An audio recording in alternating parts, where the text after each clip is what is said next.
Wassalam ala Rasulillah. Alhamdulillah, on a l'honneur de recevoir en France le Cheikh Ousmane Salih Traoré, qui est notre grand imam du Mali. Vraiment, c'est un honneur pour nous tous. Il est arrivé de la Mecque, ici pour 3 jours. Et alhamdulillah, pendant les 3 jours, il a donné 2 conférences. Il en a donné une il y a 2 jours à Meaux, et il en a donné une aujourd'hui à Montreuil, qui vient juste de terminer. C'est de la conférence qu'on est arrivé ici directement. Et alhamdulillah, il nous a dit de venir ici pour voir sa famille, parce que vraiment il ne voulait pas partir sans venir saluer. Et donc c'est un honneur, c'est un plaisir de le recevoir. On a tous soif de sa science, parce que vraiment c'est quelqu'un de très bien, c'est une lumière pour nous. Et donc, alhamdulillah, il est là aujourd'hui pour nous tous, on profite au maximum. Bismillah ar-Rahman ar-Rahim, alhamdulillahi rabbil alamin, wa sallallahu wa sallam wa baraka ala rasulillahi al-amin, wa ala alihi wa ashabihi wa tabi'in, wa man tabi'ahum bi ihsanin ila yawmiddin. Amma ba'du, assalamu alaikum wa rahmatullahi wa barakatuh. Louange à Allah, le Tout-Puissant, de paix et salut sur le prophète Mohammed sallallahu alayhi wa sallam. J'ajoute ma voix à la voix de mon ami Cheikh Ali Doucouré pour vous transmettre mes sincères remerciements d'avoir nous accueillis ce soir dans notre famille. Et j'ai pris Allah subhanahu wa ta'ala qu'il nous accorde son bonheur éternel jusqu'à son paradis al-Firdaus, et qu'Allah nous préserve contre tous les malheurs, et qu'Allah pardonne nos péchés, et qu'Allah nous garde, et qu'Allah nous donne la réussite et le succès dans ce bas monde et dans l'au-delà, et qu'Allah nous agrée par l'accompagnement du prophète paix et salut sur lui. C'est un réel plaisir pour moi de me trouver devant vous ce soir pour faire une petite causerie dans le domaine de l'islam. Comme le protocole vient de dire, tout sur ne pas beaucoup de temps. On dit en Bambara, donc dans ce cas-là, on va essayer de parler dans ce sens-là. Et le prophète paix et salut sur lui nous a donné des expériences dans ce domaine. Il y a des compagnons qui sont venus chez le prophète paix et salut sur lui en lui demandant des questions, et il demande aussi que la réponse soit courte pour qu'ils puissent bien maîtriser et pour qu'ils puissent bien appliquer dans toute leur vie. Et avec ces petits conseils, ils peuvent avoir le paradis. Donc si le prophète paix et salut nous a donné cette espérance, donc on marche sur cette voie, souhaitant qu'Allah subhanahu wa ta'ala nous préserve, et qu'il nous donne le cœur ouvert, et qu'il nous aide à bien appliquer tout ce qu'on va dire et tout ce qu'on va entendre ce soir par la grâce d'Allah subhanahu wa ta'ala. Je préfère que cette causerie soit une causerie de conseil, car Allah subhanahu wa ta'ala nous dit dans le Saint-Coran: wal asr inna l'insana lafi khusrin illa alladhina amanu wa amilu salihat wa tawasaw bil haqqi wa tawasaw bis sabr. Ame Allah ta'ala tanu ka barkada ala munai anfrani wonka ni rayna ni watina anfrani wonka dorete al-Islamiyya abadiya, al-Islamiyya ɲɔgɔn kanu. O de ye fɛn mun b'a la ni muminu tanuna n'a ye alikɔrɔla kɔnɔna na, Alahu Taala ka kumakan na. Alahu Taala b'a fɔ an ye alikɔrɔla kɔnɔna na: walladhina tabawwa'u ad-dara wal imana min qablihim yuhibbuna man hajara ilayhim wa la yajiduna fi sudurihim hajatan mimma utu wa yu'thiruna ala anfusihim walau kana bihim khasasa. Aw umma mun ye Madina sigili kɛ ka kɔn Alakira ni sahabaw nali ɲɛ. Olu bɛ maaw kanu, maa minnu bɔra Maka ka t'o sɔrɔ Madina. Minnu sigira Madina ka fɔ kira ni sahabaw nali ɲɛ, o b'o kanu ka tɛmɛ hali o yɛrɛ kun kan, o b'o ka hɛrɛ fɛ ka tɛmɛ hali o yɛrɛ kan. Siga foyi t'a la, a ka waati di nin waati in na, an ka sigi ka baro fitinin kɛ, o bɛ bonda kelen de la. O la kisi ni nɛɛma mun ɲini ka kɛ Alakira kan sallallahu alaihi wa sallam, diina mun n'a ma ka ale de nana ni diina in ye, ka aljinɛ sɔrɔ fo a ye sira mun d'i ma n'i y'o ta n'i ye sira o sira mun ta a ka sira ta a ka sira dilen a bɛ taa n'i ye yɔrɔ wɛrɛ la mun ta dilen nka n'i y'a a ka sira dilen ta alhamdulilahi a b'i lase aljanna kɔnɔna la o la an bɛ Alahu taala deli ala k'an kɛ aljanna dunkew cɛ la waati mun b'an bolo waati jan tɛ nka waati mana surunya cogo o cogo la n'an ye alakira ladege sallallahu alaihi wa sallam an bɛ se ka fɛn fɔ a kɔnɔna na fɛn mun bɛ yen n'a b'an bɛɛ nafa diɲɛ kɔnɔ a b'an bɛɛ nafa caman jɔ don na ka d'a kan ni kira ka sunna lajɛ sallallahu alaihi wa sallam sahaba dɔw taara alakira ma u b'a fɔ ko alakira an bɛ fɛ i ka kuma dɔ fɔ an ye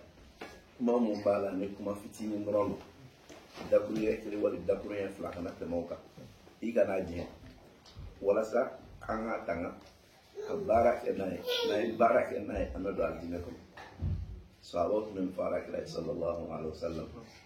o la o bonda la n'an taara ye an b'a ye alakira sallallahu alaihi wa sallam a ye jaabi dɔw di o bonda in na kira ye jaabi mun di o bonda la n'a y'o jaabi dɔ ta ka ɲɔgɔn hakili jigin a la n b'a jigiya k'a fɔ wasalen don ka d'a kan Alahu taala y'i kali alikɔrɔna kɔnɔna na ko wal asr ko ale ala y'i kali waati la innal insana lafi khusrin k'i k'a dɔn k'a fɔ hadamaden bɛɛ lajɛlen bɛ bɔnɛ kɔnɔna la illa alladhina amanu fo n'a kɛra maa minnu bɛ mɛn ala ka da ala la wa amilu solihati ani ka baara ɲumanw kɛ wa tawasaw bil haqqi ka ɲɔgɔn ladi ni tiɲɛ ye wa tawasaw bis sabri ani ka ɲɔgɔn ladi ni sabali ni ye Alahu taala ka kumakan ye ala k'an k'olu mɔgɔw cɛla ala ye i kali waati la fɔlɔ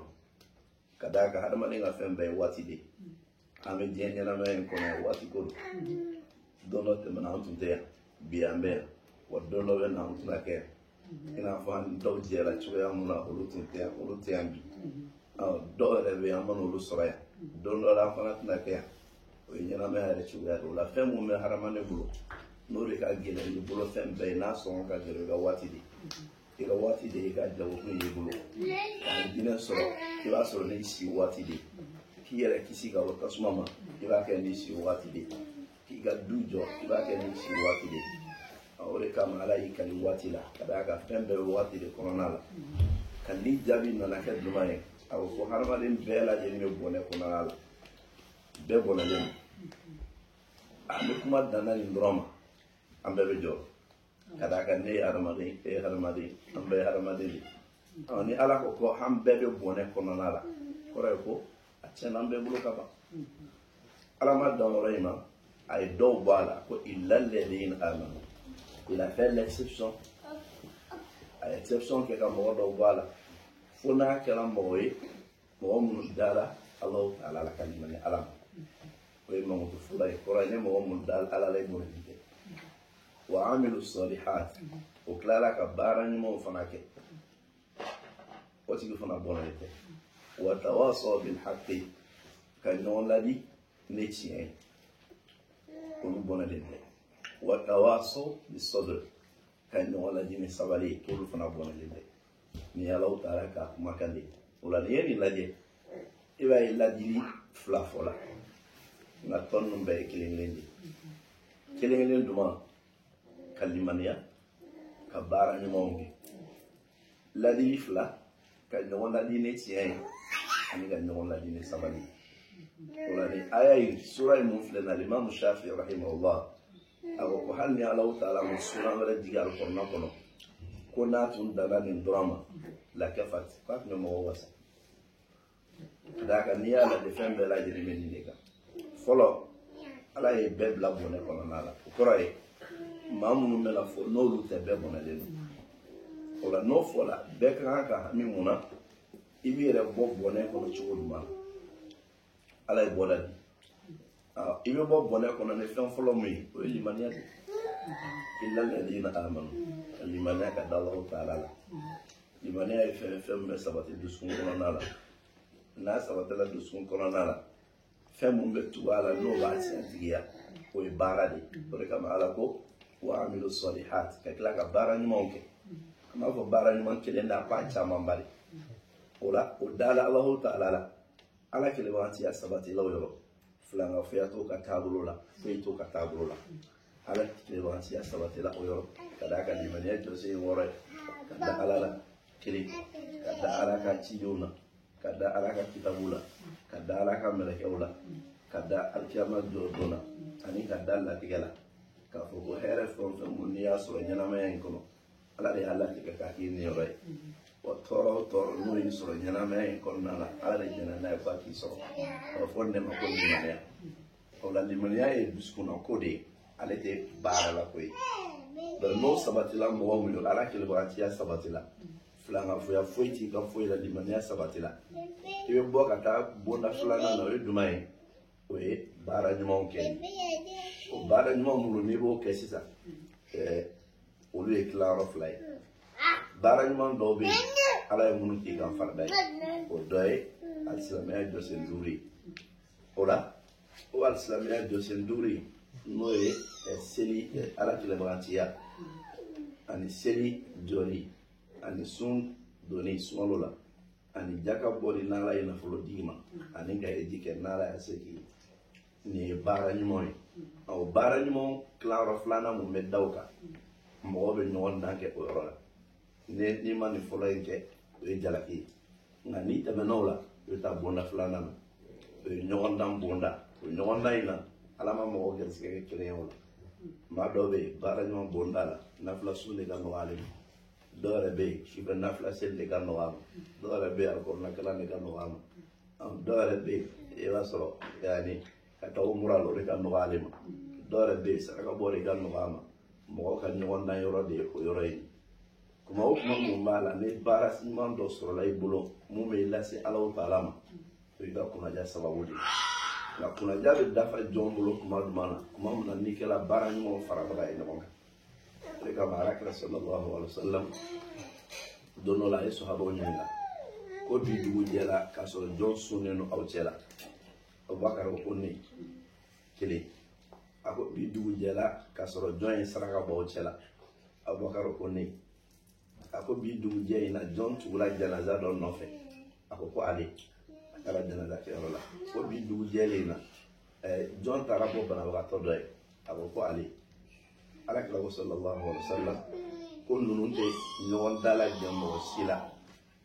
fo Allah taala ki do aljine ko ko ray dumay bara mo mana ke ko non dala je ila alhamdulillah ka aljine don chance ka bo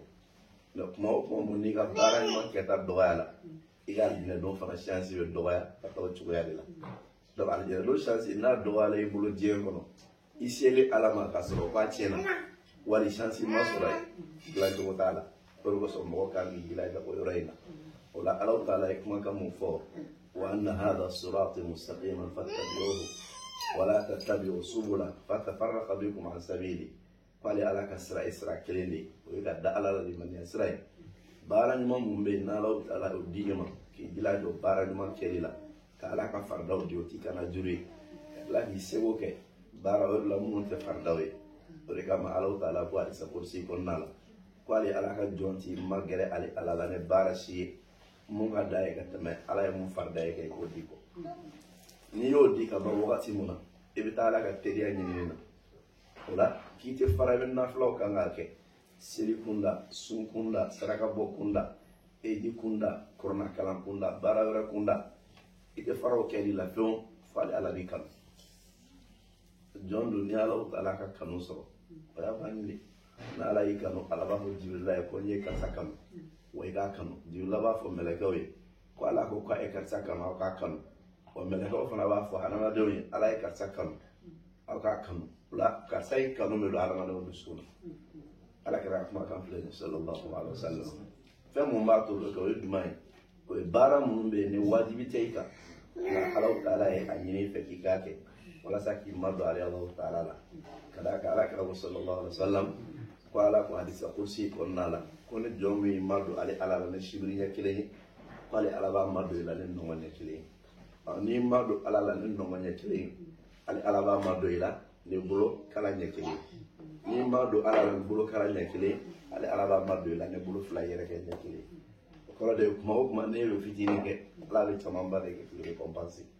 donc ni mo fla ne jonga kisi sera fla nai aya ko non sabana e dumai ko watawaso bil haqq